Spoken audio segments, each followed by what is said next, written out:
Hello there and welcome this morning to my little corner of the internet. It's Friday the 3rd of September, which means it's day 3 of Sketchtember.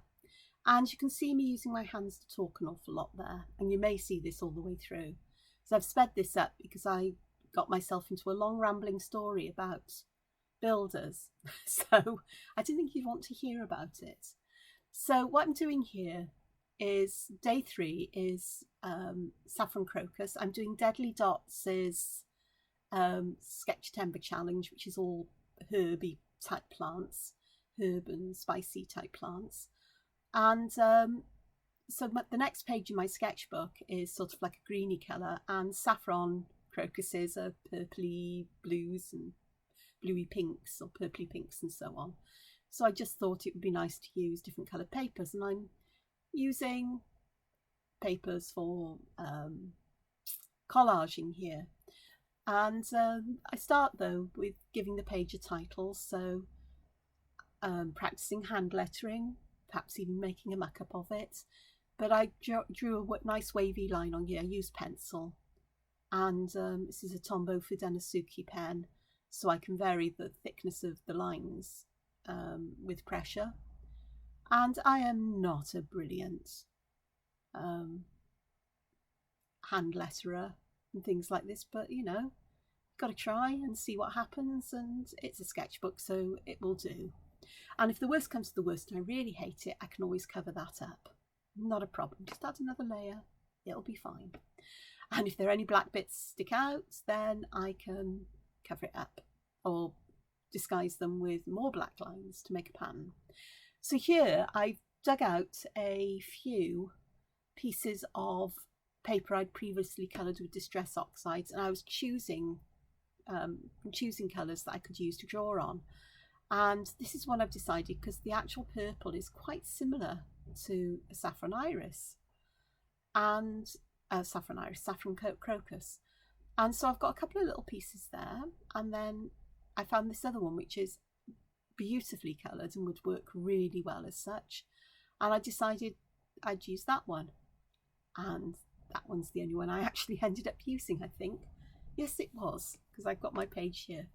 So again, I'm just using some simple circles just to give me the size of the flower I want to draw, and where the centre is, so I've got a place to start.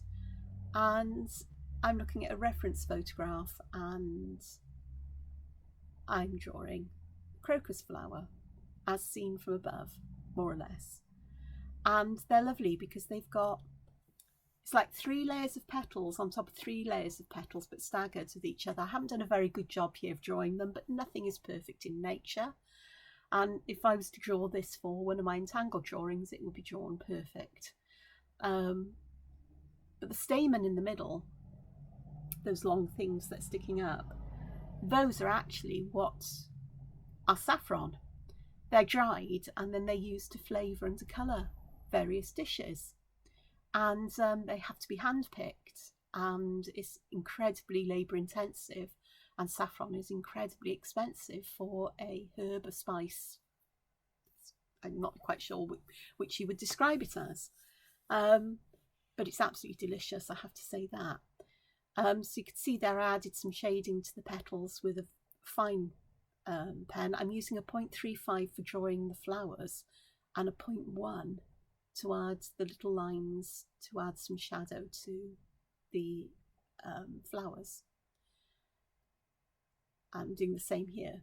And this one is a slightly different view of, it's meant to be a slightly different view of the flowers, slightly at a different angle, so you can still see inside.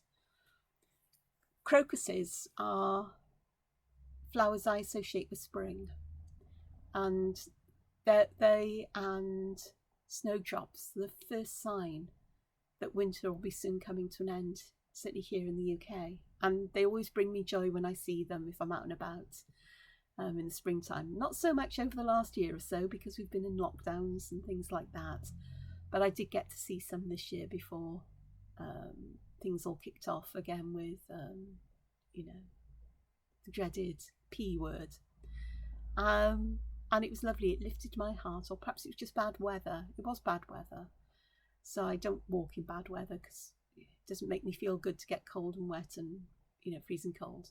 So yeah, I'm just putting, you know, getting rid of the pencil lines and deciding which way up I'm going to put this. And then I decide that I'd rather like to take a little bit off the edges to make it a bit less squarey in shape. And as I did with the label, I'm just going around the edge with some distress ink to darken the edges up. I'm sorry I'm a bit off camera, but you can see the results.